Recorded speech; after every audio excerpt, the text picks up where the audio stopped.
What up, roomies? Life has a way of asking impossible questions. Who are you when everything familiar is taken away? Where do you find hope when the future seems uncertain? And how do you rebuild a life after living through war, loss, and uncertainty? Our guest tonight, Tanja Mirkovic. Mirkovic. Almost there. Mirkovic. Mirkovic. I'm so sorry. You're good. Tanja Mirkovic was born and raised in Siberia, experienced the realities of war, came to the United States alone as a teenager, built a successful career as a senior data analyst, and along the way found faith that transformed how she understands purpose, identity, and resilience. Tonight's conversation is not about religion, it's about hope, identity, perseverance, and the discovery of strength when life forces you to start over. Everybody, welcome Tanya. We in the house. What's up? Thank you. What's up with you? Just want to make one correction. Instead of Yep. Siberia, you would need to change it to Serbia. Serbia. Sorry about that. Sorry. That's okay. That's I got you. okay. A lot of I, countries on S that nobody really knows about. I'm so sorry about that Yeah, it's okay. already. So it's great to have you on, and thank you for being on. I really appreciate it. Um, so let's dive right into it. Right, paint the picture for us what life was like growing up in Serbia before everything changed. So it's very, very different. So I remember since I was born in 1985, Mhm. apparently, according to my parents, everything was great from 1985 up until 1990 because that's where Yugoslavia at the time, because I was born in Yugoslavia Yeah, and Yugoslavia fell apart in 1987. So then later on, it became Serbia by itself. But in ex Yugoslavia, it was wonderful. We could travel everywhere. Passports were really, our passports were very much honored wherever we would go. yeah, Um, it's really showing our culture in a different ways. People are like really embracing our culture. So we are very warm people and love family. And if you think about Europe, the whole Europe is very, very close, very small. yeah, So you don't travel a lot. You don't spend a lot of time traveling. So you have a lot more time for family and friends. So when war started in Bosnia in 1990, that's when really we started feeling sanctions and embargo. And I started asking questions like I would ask my mom, why are we making bread every single day? We are not buying pizzas. We are not buying, different pastries for lunch during school time. We are baking things. And it was just something that at the time I could not understand. People waiting in line for flour, for sugar, for oil. Those were those essentials that elderly would just wait in line to get. Exports and imports, I guess, were affected at the time. But from my standpoint, I had a really, really great childhood, I should say, for the first 5 years, actually, even maybe a little longer. My parents are musicians. They were very, very popular back in Yugoslavia with their band. So my mom was always on television, and sometimes me and my sister would be on stage with them. And so in a smaller, I should say, city that I was in, everybody knew us. yeah, So it was a bit of a challenge to create friends and maintain friends. They were just kind of looking at you differently. And I always wanted to fit in. yeah, Now, while growing up, my dad was, to give him kudos for that, it was always trying to prepare us for the new world, including my mom too, spending endless times and hours talking what the world really is, what we should thrive for. That we're citizens of the world. We don't need to stay in Serbia if we don't want to, things like that, because they had time. So we were spending a lot of times with them. I'm very grateful for that. But they were also traveling a lot on their tours, and they would be quite long. So I started building that separation anxiety. yeah, And it was just something, even to a kid. I mean, I understand that they will be back in 4 months, but I need them today. And that is something that as a kid, it's almost a little bit traumatizing, should I say, yeah, because I was suffering from separation anxiety in my adulthood. Um, and so we were traveling a lot, like I said, with them. And when I was 9 years old, this is not pertaining to Serbia, but just my case, I was actually molested by one of the musicians. oh They were in man, a band. And that was the experience where, your innocence was being taken away. But at the same time, you sharpened me to kind of read that energy when yeah, something is off. and learning from the young age that not all people are good. And for the longest time, I really always believed that people are just good. Who would want to Yeah. hurt me? I mean, I'm a good person, good Yeah. intentions. Why would anybody want to hurt me? But then I would come to my parents and tell them what happened. And I probably, the hardest part was when they didn't believe me that that actually happened. So then I started feeling, well, wait a minute, I did nothing wrong. Why they don't believe me? So I started feeling like maybe my parents don't love me. So it was going on like that for about 3 years, I would say, until Yeah. they finally believed me. And my mom finally asked me, wait a minute, did he do anything else? Because he ended up kissing me for about 2 months, I would say, that that was going on. Yeah. Um, and I remember even playing with my dad. You know, we would wrestle, you know, sometimes like just play really, really playful. I was very, very close to Yeah. my dad, always been. And when he would get on top of me, I just would have this sickening feeling in my stomach. And that's when I Yeah. knew that something forever changed for me. I started feeling like, what is he doing? What's going on? It was the most bizarre thing because he's my dad. He always loved Yeah. me so, so much, right? So that was a little psychological issue that I feel like I had at the moment. But once they believed me, then everything kind of resolved on its own. Okay. So then moving forward to being 11 years old, my parents came back from the United States and they're bringing all these videos, all these pictures. They were in Chicago. They were like in different cities performing. And I just fell in love with just grandiosity of like this new, different country. You know, there's like everything is so huge and everything is so big and tall and the lights and everything. And of course, you watch movies and all of that. And at the Yeah. time, actually, I was watching this TV show called Felicity. And so she's Hey, who I was, remember Felicity. Yeah.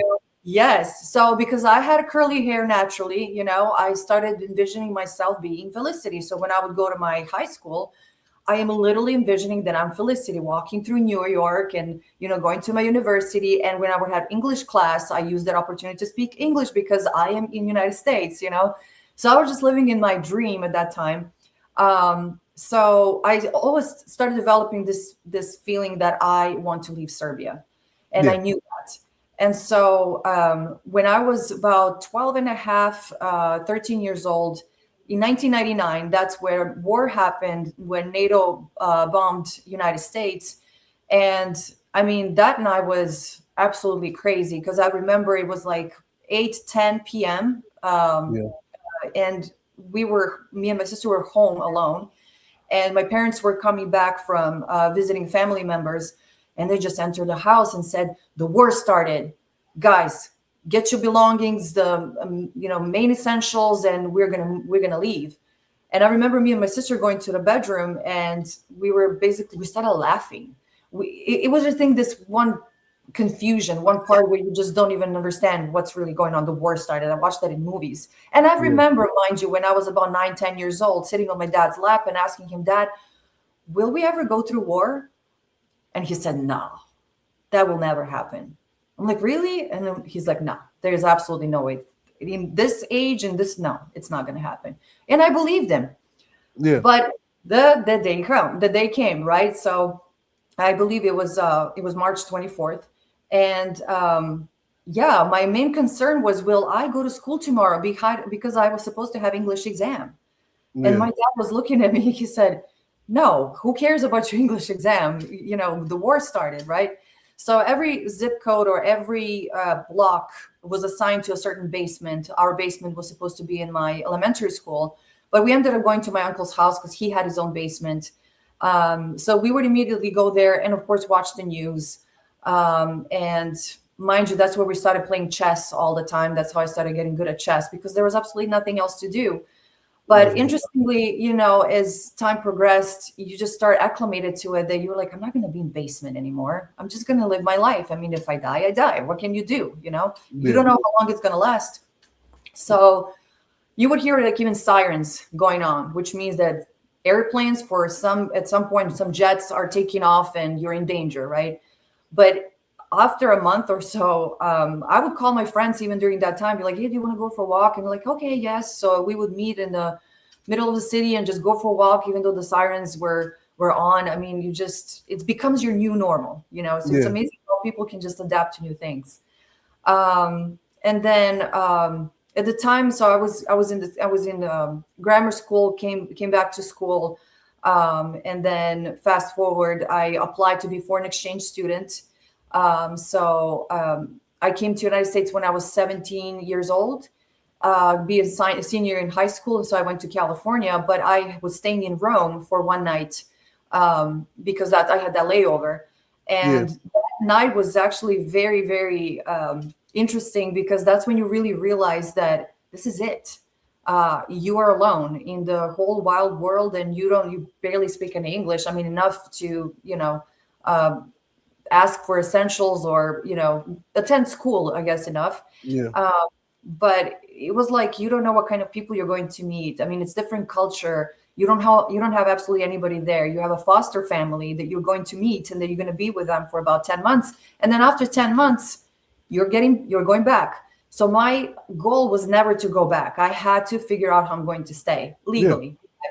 So then I fly to Ontario and then go to Hesperia. It's a little city, and usually agencies work with smaller cities so they can control the kids and the students and all of that. So I started going to school and meeting new kids, meeting my foster family. I got really, really close with my foster sister. She was 4 years younger than me, but she always sounded like such an adult. So we really, Yeah. really got along. We also shared a bedroom, which is great because I shared my bedroom with my younger sister, when I was in Serbia. So we developed a great relationship. But it was still the cultural difference. We are just still a bit different. It's hard to explain that. I don't want to hurt anybody's feelings, but it just felt like people in Serbia a little bit more tight, a little bit Yeah. more kind of like in your business, but in your business enough where they're going to jump in without you asking for help. They're going to come and help you. Okay. Uh, Okay. I got you. they can't be without talking to you for a couple of days. They will come into your like it's very free type of relationship. There's no like all this personal space and all of that, which later on I learned that that's not necessarily a good thing. It's good to have the little personal space, Yeah. especially as you grow older. Um, but I started going to school, and it was a culture shock, absolutely. And I thought, that it would be so much fun if I was to sing a song during homecoming, so that I can kind of represent my country and people can get to know me. But that turned out to be the worst mistake ever because all these girls, they were even sophomores, juniors. I mean, they were just in my face, like not liking me. And I even heard one time, as a little advice, we heard that some people actually want to beat you up. So I would actually always be with some group of people around. Don't be by yourself. You just never know. And I had Yeah. absolutely no reason to believe, like, why would they do such a thing? But hearing that was just uncomfortable. But here you're coming from war where bombs are coming, falling down. And here I'm going to be afraid of like some small group of people. I mean, it just didn't make any sense at the same time, right? So I'm like, oh, if it's going to happen, it's going to happen, right? Yeah.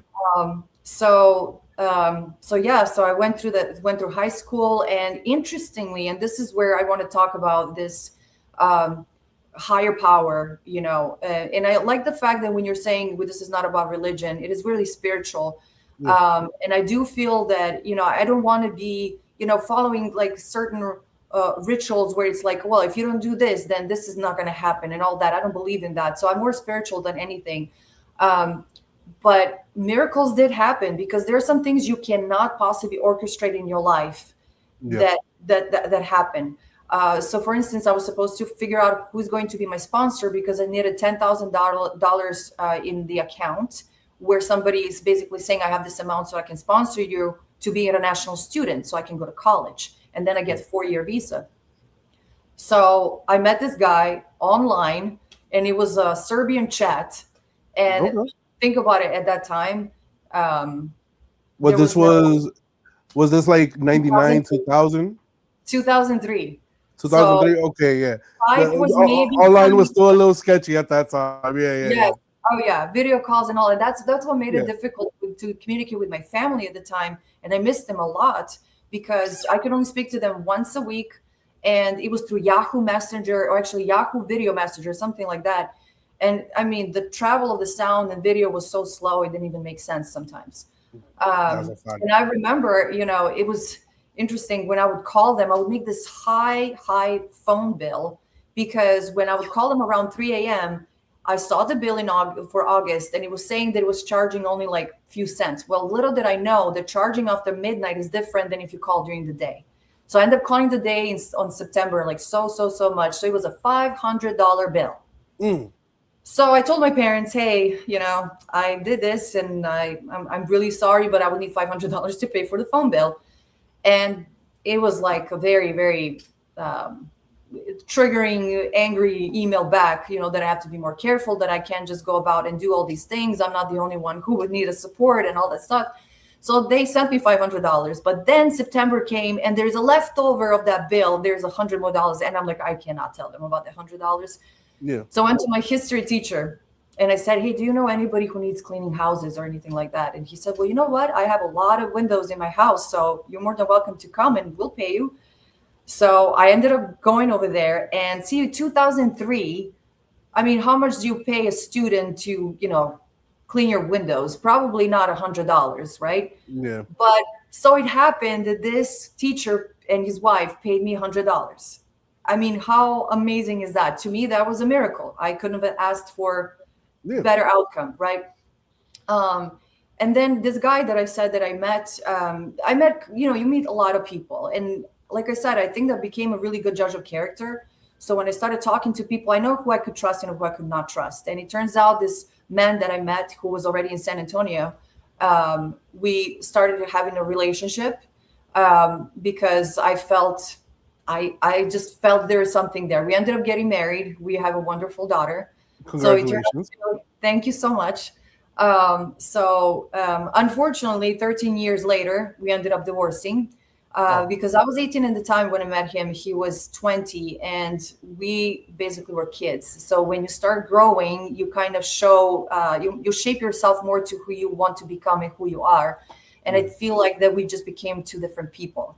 And so we couldn't really support each other on every single way, the way that we needed to.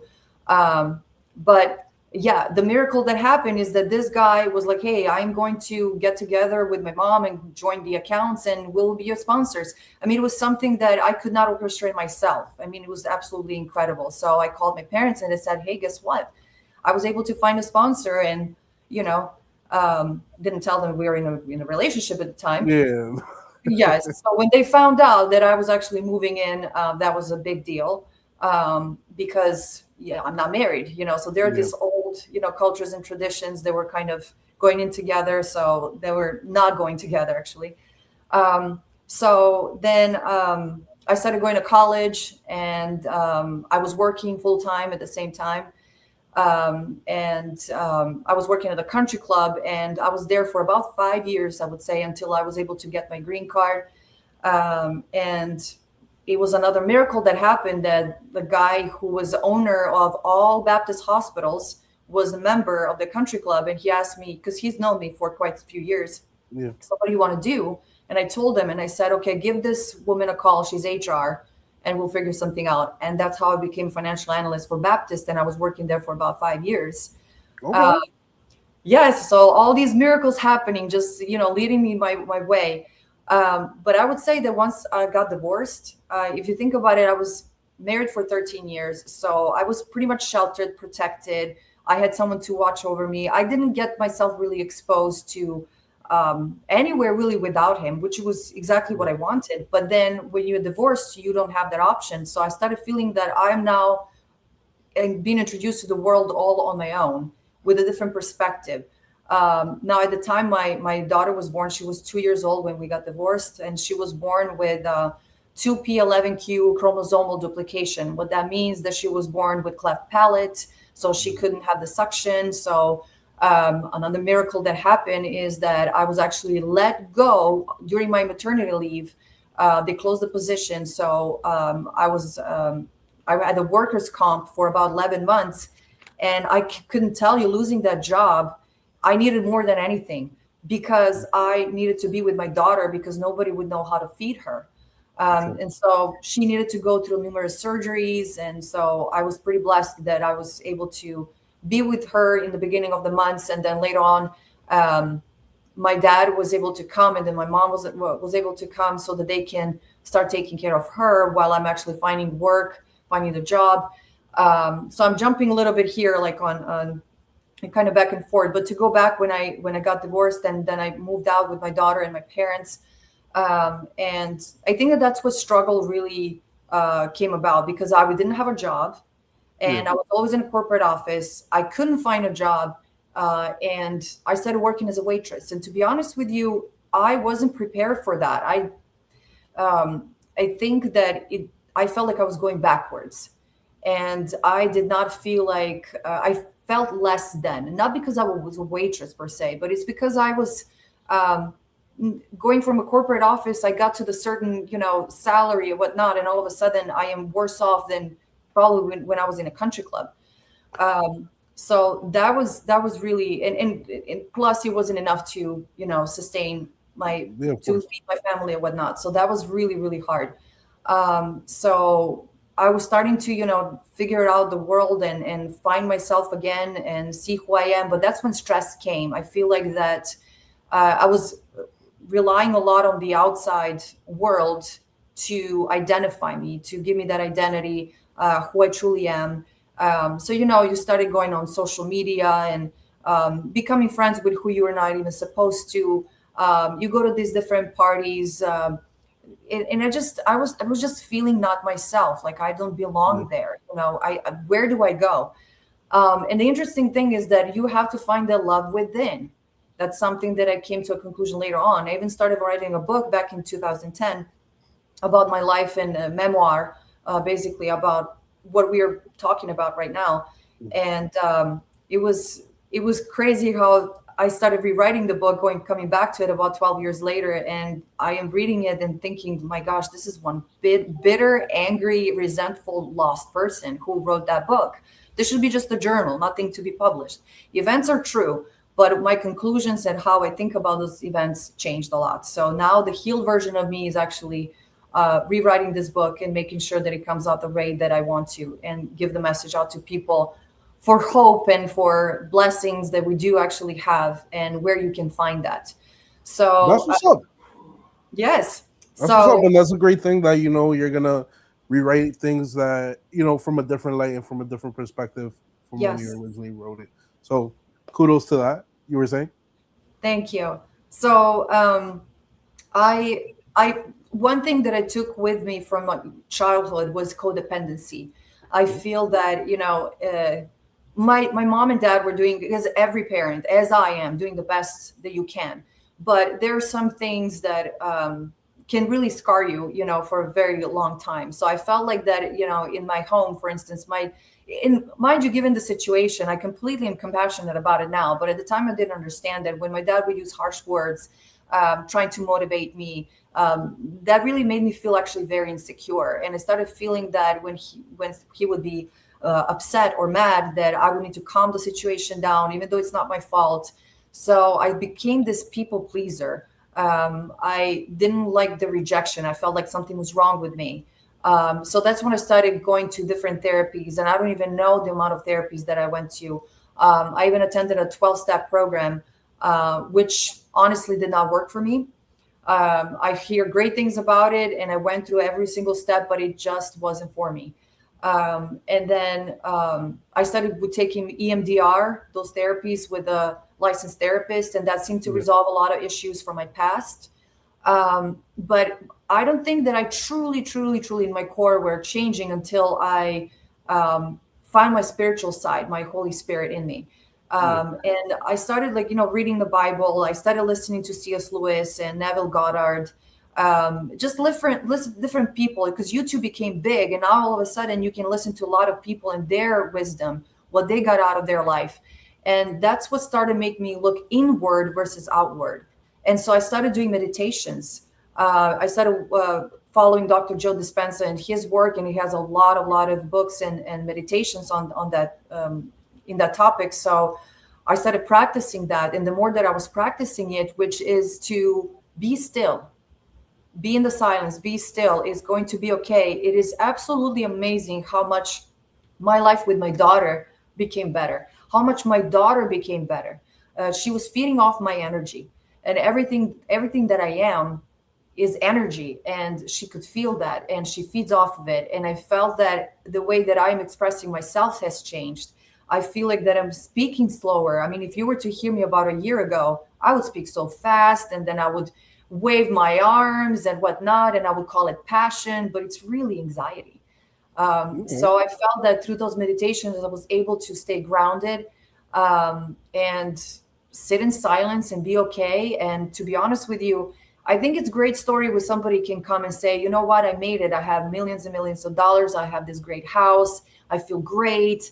I have this paid off car and who knows what else. But I can tell you that I feel so at peace right now without having all those things first.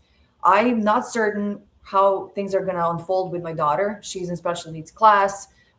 She needs a lot of energy, support, and time to build her up and to get her where she needs to be, to become independent and all of that. So I used to really stress out about that. But now I'm just letting things go. It's going to be okay. I'm surrendering all my worries to the higher power. You know, to some people it's universe, to some people it's God. And I just believe that that's so important, to believe that there's somebody greater than us, and that we're supposed to follow that, and just believe that if we do everything in our strength, we're always going to come out short. That's right. And that's what happened a lot of times during my time here. When I told you this miracle happened and another miracle happened, I couldn't have orchestrated that myself. Can you imagine interviewing 5 million people at a time who can be my sponsor? True. It was just given to me here, just like many things in my life. And I started working as financial analyst for different corporations. Finally, I found a job after a year and a half of being a waitress. And then I was really struggling when they let me go. And because I started changing internally, I said, you know what, there's something better for me there. I'm just going to enjoy this time. I'll figure it out. It will be fine. And sure enough, not even a month later, if you think about it, it took me a year and a half and longer from being a waitress to find financial analyst job. Now it took me only a month. And that says something. So I said, I'm doing something good. So I'm going to continue doing better. And I found this other job that I'm working currently as of right now. And now I'm exploring other options to start my own business and publish my book. And I feel the more I learn to be still, the more things are happening for better, you know. And if they don't, I will still be okay. It's just a cycle. I mean, how the life goes. It's not linear. Yep.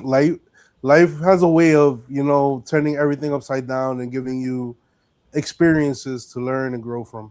Yes. And just and and kudos to you for working retail. I work retail, so I know how people get.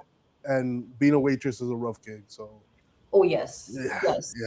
yeah, It is, but it yeah. doesn't pay as good. That's the problem. I think I would be great at it, you know, if it was paying actually enough. And unfortunately, in this economy right now, if you're a single parent or even just a single person, it's tough. Yeah, it's tough. You got to work a 9 to 5, then work a 9 to 5. I mean, a 5 to 9. Yeah. Have two side hustles and do something creative on the side, just to get by and see somewhat of a future nowadays. But Right. like, you've been through a lot, and you know, yet again, you found the strength within not only within yourself, but you found this strength from, I would say, faith and your spirituality kind of like blossoming into what it is today. And that teaches you a lot. So what would you say would be like the main lesson that you learned, like, from Serbia to America to where you are now? Like, what what advice would you give other people that's going through the same thing that you went through? Um, to find who authentically they are and unapologetically be themselves, and everything will fall into place, not to fear anything. um, the things will unfold and they will get things as their strength is permitting them to. But I believe that, you know, people just need to believe that higher power, understand that there's somebody greater than them out there, and they will be led, and just have to keep that faith and just be still, be at peace. And I also have another question, right? Mhm. When you got your sponsor, and then he ended up being your ex-husband, and everything that kind of like everything, I don't want to say landed in your lap, but everything kind of lined up for you, right? What was your mental? Where was your mind at that time? Were you like open to opportunities? Were you very perceptive on like, you know, this may be coming my way, so let me keep my eyes open. I don't think that I felt that free in a Yeah, marriage. I felt that there was always that issue about money. He yeah, he was making money where you kind of don't know how much you're going to make this month. So somebody had to have a steady income. So I don't feel yeah. like that had that luxury to explore different things that I really wanted to. I got Um, so I think that that was just some kind of mindset that I was in at the time, just trying to please the other party. And I don't think that I was truly fully myself. You know, my parents, when they came after about 10 years, they didn't recognize me. They said, we don't, I mean, we understand you're growing up, but to change to your core, we don't recognize this person anymore. So there's like, you know, in between Bosnia and Serbia, it's a different culture.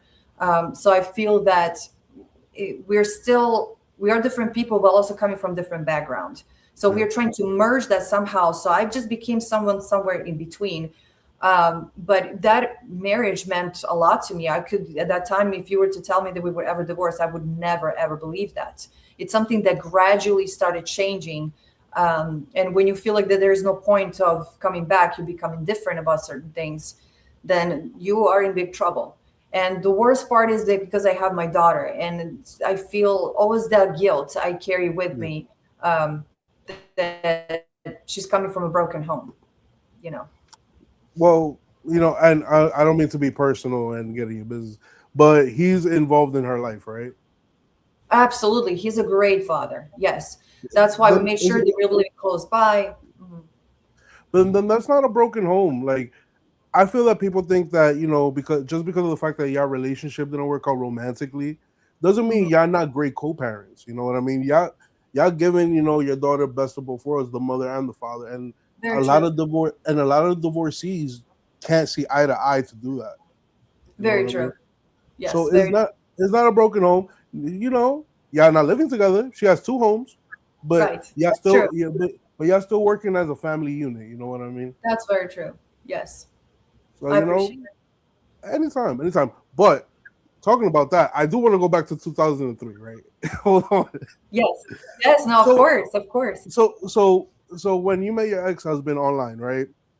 Did Mhm. you like have a good feeling about him as a person, or Yes. were you kind of like a little like I don't know about this online dude at first? Because in No. 2003, Yeah. online was wild. It was. Absolutely. That's when Yeah, MySpace, I think, was very popular, yeah, AOL, and all of that. Yes. No, I feel that from him, like I said, at the same time, I was talking to numerous different people, not just guys, but also women too, yeah, just to, have friends, somebody who speaks my language. They're from my home. So I instantly had a good feeling about him. Now, there are rest of the people who also wanted to be my sponsors, don't get me wrong, and I just knew from the get-go, like, no, it's not going to happen. yeah. I just don't feel that. That's not it. So, and we Nice. started talking early on the phone a lot, and that's what gives you more, not just typing and texting. That's not good enough. You have to hear someone's voice. Yeah, because you could feel their energy through their, the Absolutely. fluctuations in their voice and whatnot. So, all right, Absolutely. cool. Because I remember in 2003, AOL, all MySpace, and all when social media was like in its like beta stages and all that. Yes. It was a crazy place. Like people were wilding. Right. Right. So, I agree. and there were plenty of horror stories. So kudos that you something great came out of that. You know what I mean? Yes, absolutely. But I have to tell you, I mean, I feel that I was blessed um, to have the right people be placed in my life early on. And even throughout I just feel like something just happened after my divorce. It was like you are entering a new stage of like, okay, let me show you how people can really be. Yeah, Because I felt like I came here, I had a great foster family. I met my ex husband at the time, he was there, and his mom. So they were great people who took me in. um, when I was working at a country club, I met this dentist who did a charity for me because my teeth were absolutely, he called them dancing. Okay, because I was stuck my tongue until I was about 9 years old, and so my teeth were like twisted, like all crooked, Yeah. like in the front four teeth. So he did an amazing job, gave me porcelain veneers, and this is a funny story because my ex-husband said, "Who in a wide world is going to give you porcelain veneers for free?" And I said, "Well, this guy," and he said, "No, I don't know about that." So I bought a, the zipper. Yeah. The I Ziploc? bought yeah, like a zip that you can zip tight, Oh, a zip tie? zip tie. There you go. Yeah, yeah, yeah. I bought I a got really you. long one and I put it around my waist because he told me he's gonna put me asleep. So I put it around my jeans. So I said, you know what? If this thing is cut, something is going on. Yeah. You just don't know, okay? You just don't know. So it's funny because we're laughing about it later on because that man and his wife became such good friends of ours, and they would come like for Christmas and for some dinners. We would meet, we would go to their house. But he did that for me. And see, he was the guy who was not going to ask for anything in return. He just really wanted to help me out. And the same thing was with the guy from Baptist. Um, I remember initially when I started, to be honest with you, that crew of people that were there, they were thinking like, okay, what's happened? Because you have no experience. You're coming from a country club. You know how to count. Why are you a financial analyst, right? But he wanted to give me a chance. And honestly, I was working, I mean, overtime and weekends and whatnot so that I can get to the point where I am respected as financial analyst. I did Yeah. my part. But that guy also showed up in my life who just wanted to help me out. So I had a lot of good people happening, being in front of me throughout my life up until I got divorced. And that's when I feel like that it was like, we're taking away this world and I'm going to bring you into a new one. And now you're going to see the ugly part. Yeah. Because because your story is fascinating, and it seems that along every step of your growth, you've had somebody, until your divorce, you've had somebody there to kind of like pick you up a little bit more, give you Yep. more skills, more, and they all more skills, more knowledge, and they poured into you, right? Mhm. And it's amazing that the two guys that helped you, the one from Baptist and the dentist, they didn't want anything, Right. because most people, most guys' intentions that have that kind of ability have a certain intention in mind, Yep. and that's just being realistic about life in Yep. general. But people are seeing your potential, they're seeing the goodness in you, and they want to genuinely help you, and that's Yes. an amazing thing, and that's an amazing experience. So when you went from that to being on your own 2 feet, after the divorce, was it kind of like a culture shock for you to be like, oh shit, the world isn't the world is kind of like rough out here, and not Yeah. everybody wants the best for me? Absolutely, because I would start meeting random people, and even forgot where you would be. I mean, it wasn't like that. I started going to these like crazy, dangerous places or clubs or anything like that. Yeah. You just meet people through people, and then they introduced me to a different group of people, and then I would start going to meet other people, and I just started seeing like a lot of envies and jealousy, and these people are about 40 something, 50 something years old. I mean, are you acting like kids? Like, what's going on? I would think that they're so mature and serious people. And I started feeling like, oh my gosh, so why am I judging myself so much? Sure. And I just kind of started blending into, I would feel a lot of times in the wrong crowd. Again, trying to find my identity, especially when I started working. When I divorced, actually, I wasn't working. I was working as a waitress. I was trying to open a business. I was trying to do all kinds of things, but it was just not happening for me.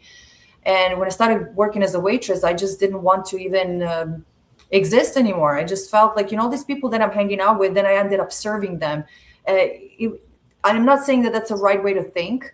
And especially my mom was really wise to actually tell me, Tanya, she said, I sang in big festivals where she would actually receive a lot of awards.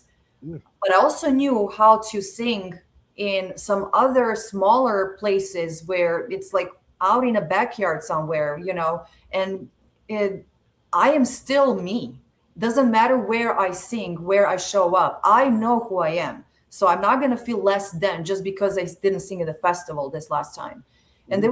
that was a lesson that I had to learn. That I learned later on, that's why I was placed in that position. I'm like, okay, but I felt like you said, you're being poured into you, good and bad, but I'm being given that in doses that I can handle at the time. Yeah.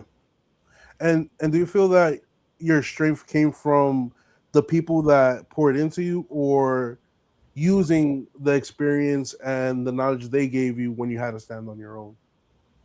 Um, I think that it wasn't them pouring into me. I feel like that I was well aware that I respected myself. I knew my value. Yeah. I knew that I was always enough and that I was worth it. But there was just, knowing it and living it are two different things. My body and my mind were not in sync. So everything that I knew, my body was craving something else. My body was looking for outside sources so that I can feel better. And the same thing would go with my parents. I mean, they can tell me, "Oh, you're this and you're that," but that shouldn't be my value. It would be just because it says something. Because sometimes they can make a mistake and say a wrong thing and not be true, and that can impact me. I need to truly know who I am within myself, and that means that you have to spend a long time to reflect, to just go through your experiences, maybe journal, meditation. Things will come up. I just feel like we need to connect with our spiritual side, and then we know who we are. I got you. I got you. And when did that, like, your spiritual awakening first started? Like, after the divorce, when your daughter was born?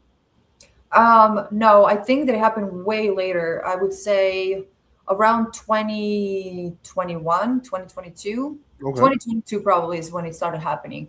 And that's where, I feel like that's where I was really diving into YouTube. I mean, that's where I started watching a lot of podcasts of different people and listening to different documentaries. I was ready to hear the message, I feel like. And that's when I started, like I said, reading the Bible.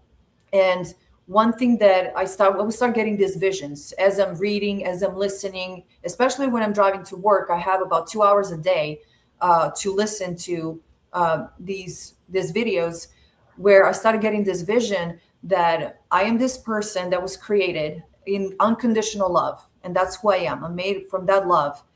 But the problem is that as you go through experiences, bad experience will create a fear. It will create jealousy. You maybe go through a death situation, mourning, a lot of resentment, anger. So when you go through those experiences and you don't remove them from your body, then they get on top of that unconditional love. So you forget that you are unconditional love. You start acting out of fear. You start acting out of anger and resentment. You start being reactive and impulsive. And it's coming from somewhere. It's probably from your past experiences. So if you did not heal that, you're really living in the past. And one thing that I learned is that we have about 60 to 70,000 thoughts in one day. And 90% of those thoughts are the same thoughts that we had yesterday. So I started getting a little more mindful of what my thoughts are. What am I thinking? Acknowledge them, and then choose which I'm going to identify with, which I'm not. And I feel like when I got this other job, so when I was after being a waitress, I was working for different companies and I was constantly under stress working for different corporations, not having time for myself. I would come back home. I wanted to take care of my daughter. So I felt like very tired all the time. Yeah. But then I got this job when I was laid off. And then after a month, when I got this other job that I have right now, that's when I started having more time for myself. I feel like that I am not so stressed out because I'm on a military base. So it's not for profit. It has a completely different culture about it. So I don't feel that me coming home, that I am exhausted, that I'm so tired.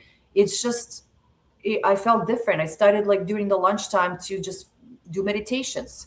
And that really made a huge impact in my life. I felt like that was something that started helping me because I was changing. I was ready to hear it and apply it in my life. So that's what I'm continuing to do. And when you see the changes, you're becoming motivated to do it again. I feel you on that. 110%. And now that you said that your current job is a nonprofit, correct? Oh, no, it's military based. But if you think about military, I'm on Fort Sam Houston. So military is not doing business to build revenue, right? They're military. So that's why it's a bit different. You're not competing. You don't have competitors. You don't have, something that you have to produce and let's see your numbers. It's not like that, So The mindset is completely different. So your managers are not on top of you saying like, oh, you need to produce, you need to do this, you need to do that. It's a very much more mellow. And I feel like that this is exactly what I was asking for at the time because I was exhausted. No, I get that. And since you're not doing it for like revenue or profit, and it's the military, the flow, the energy is different. You know, Yes, it's not like a pressure. Like, all right, produce, produce, produce. It's more like, all right, cool. I'm here to. My job is this. I'm here to do this purpose, and you're doing that versus worrying about, did I make quota this week or did I make quota right, this month? Yeah, right, because right. that pressure sucks. Absolutely. Yeah, yeah, that Absolutely. pressure sucks ass. And I believe that, and I get it because when you're in a sales job where like, you're constantly pushing a product out, you have to make the numbers. You gotta constantly, generate that revenue to make sure that everybody has a job. But Right, at the end of the day, that people who do it for like long term, kudos to them. But I can't. right. It's too. Yeah, yeah. It's just too. It's Absolutely. And that's what I was yeah. praying for. I was just always wanting to get out of that. And so when I was laid off, to be honest with you, I felt a sense of relief. And at the same time, I knew something better is coming my way. And so I didn't have to wait for it even that long. I got you on that. So what was the hardest part about building a new life like in America when you came over from Serbia? I would say connection, building Okay. true connection with people. Because, I did struggle with this one thing. First of all, it was called codependency, but it was also that I believe that everybody's good. And you can almost see me as a naive person. And that's something that my parents were always kind of warning me about because I don't have that life experience. Um, so that was something, building a true connection with people um, was maybe a bit, well, I would say hard. I'm good at judge of character. I can Yeah. feel people's energy and I always kind of had friends, but I could not understand why would those people hate me. Some those people that wanted to beat me up, which never happened. But Envy and jealousy, I guess. I know, and that's what I don't understand. Why? I was always trying to come off really humble. Um, but I have an accent that was good enough for people to say, "Oh, you're different," so Yeah. we don't I, like you. and you know how teenagers could be. Teenagers could be rough, man. Well, here apparently, and that's what Yeah. I found out when I got here. That was crazy to me. Not Yeah. that I, High school in America is a rough 4 years. yes, no, yeah. It's I a rough mean, four. that's one thing that a lot of people feel entitled, and that's understandable because the standard is different here. Yeah. But when you're born and raised in a different country where standard is different, or you go through a war, then you grow up a little bit faster. You become Yeah, a little true. more mature. Yeah, true. So, Sanja, imagine someone is watching this tonight, right? Who's lost hope. Maybe they lost their home, their purpose, or their faith. What's one message you want them to hear before we end this conversation? One message that I would want them to know, that they should never lose hope, obviously, and it sounds a little cliche, but they cannot give up on themselves. There is always that higher power that's there to protect them. They just need to rely on that higher power, and it will take them out.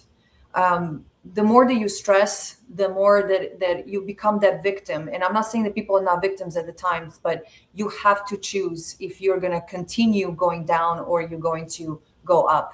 And sometimes you just need to wait. You need to be patient, and that's where faith comes in. And the stronger that you are in faith and demonstrating it, it's going to happen. I feel you. I feel you. All right. So, one last thing before we go.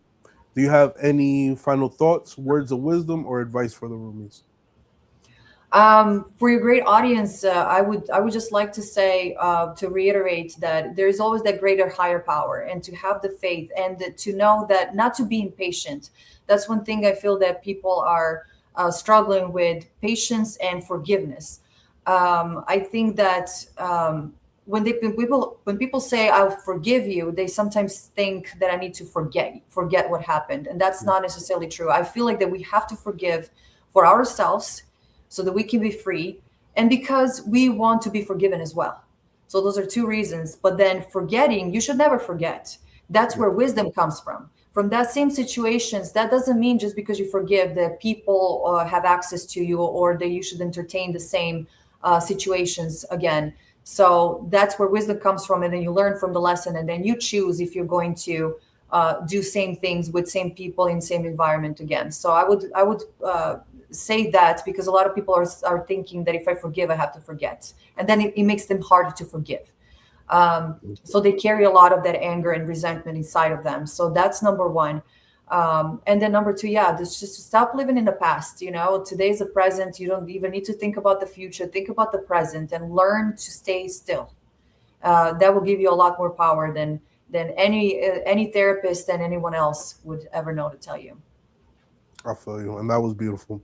Roomies, remember, you have the inner strength to overcome any obstacles. And if you feel like you don't, just like Tanya said, quiet it down and listen to yourself, because you'll find those answers. And with that, peace out.